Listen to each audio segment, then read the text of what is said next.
Bago tayo magpatuloy sa video ko ngayon ay shoutout muna sa apat nating kababayan. Unahin ko to si No1. Kuya, solid talaga mga content nyo po. Shoutout uli Kuya Pinong. Kung pwede po pagawa ng content about sa private insurance na kukunin pag nag-work na po sa South Korea.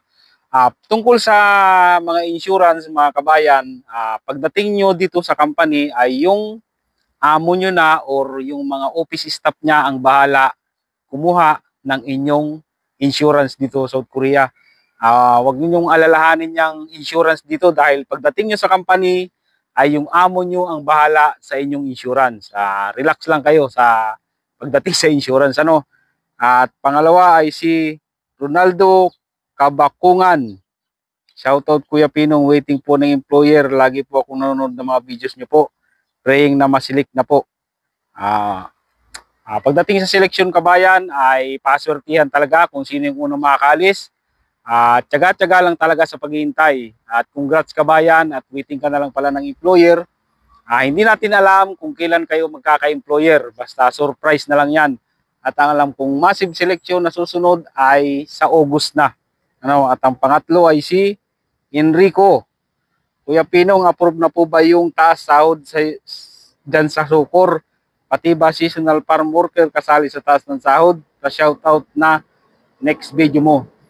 Yung nabanggit ko na video ko nung nakaraan tungkol sa increase dito sa South Korea, pinag-uusapan pa lang yon pero nasa 90% ay ma-approvehan yung taas sahod na yun.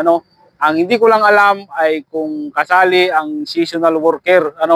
Pero tingin ko kasali ang kasi mga nagtatrabaho din naman dito sa South Korea. Siyempre, pag nagtaas ng sahod ay siyempre lahat yan. At pang-apat ay si John Paulo Banduho.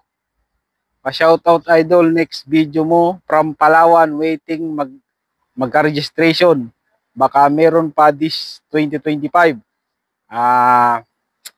Tsaga lang sa pag-aaral kabayan, ang Korean language para pumasa sa IPS topic exam at padamihin ang vocabs. Tungkol sa registration para sa mga baguhan ngayong taon ay parang malabo na yata. Ewan ko lang kasi nakadepende naman yan sa DMW, sa HRD Korea kung magbibigay uli sila ng registration para sa IPS topic exam ngayong taon. Pero malamang yan ay next year na. At hintay-hintay na lang kabayan. Ngayon ay tungkol sa isa nating kababayan na nagtanong. Sabi niya, Kuya Pinong, meron po akong tanong. Pagdating dyan sa South Korea, bakit po ang iba libre pagkain at dorm at ang iba ay hindi? Tungkol dyan kabayan ay nakadepende talaga sa magiging amo dito sa South Korea. Pero ang minimum salary talaga dito ay nasusunod. Pagdating sa minimum salary monthly ay nasusunod dyan. Pero nakadepende talaga sa amo. Kasi yung ibang company dito ay mas mataas ang binibigay na minimum salary monthly. Kunyari, ang minimum salary monthly namin ngayon ay 2,090,000 won. Pero doon sa iba ay pumapalo ng 2,200,000 won. Yung ibang company. Karamihan dyan yung malalakas talaga na company, yung laging may overtime. At malaki silang magbigay ng minimum salary dito sa South Korea. Tungkol sa mga ganyan, yung sa iba hindi libre ang pagkain, sa amin libre, sa iba libre tirahan, sa amin hindi. May mga ganyan talagang kaso. Pero kapag kayo ay nagka-employer na nga, siyempre na-select na kayo, nagka-employer kayo, ay pipirma kayo ng kontrata. Doon ninyo malalaman sa inyong kontrata kung ano yung libre at hindi libre. Katulad niyan, yan yung kontrata ko. Maiintindihan nyo naman yan dahil may English translation ang kontrata dito. Ang kontrata na yan ay pinirmahan ng amo nyo at pinirmahan ninyo. Yan yung kasunduan dyan. May isang kopya yung amo nyo at may isang kopya kayo. Kaya ang payo ko sa inyo, dun sa mga papunta pa lang dito, yung kontrata nyo ay huwag nyong iwawala. Dahil kung ano man ang mangyari na nakalagay dun sa kontrata ninyo na hindi sumunod ang amo ninyo, ay may panlaban kayo. Yun lang ang panlaban nyo dito, yung kontrata. Kaya ingatan nyo yan, huwag nyong iwawala yan. Halimbawa, nakalagay sa kontrata ninyo ay libre ang pagkain. Tapos, pagdating ninyo sa company, ay hindi libre ang pagkain. Pwede nyong ireklamo yan sa labor dito. O magpatulong kayo sa mga migrant. Yung iba, nagre-reklamo yung iba na bakit daw, may kasong ganito bakit daw yung kakilala nila ay libre ang bahay samantalang sa kanila ay hindi. Nagre-reklamo siya, ang mahirap sa kanya, hindi niya binasa yung nakalagay sa kontrata niya. Parang nag-post sa isang group dito sa South Korea sa Facebook na bakit daw hindi libre yung bahay nila, pinagbabayad sila. Samantalang yung sa iba, yung sa kaibigan niya ay libre lang.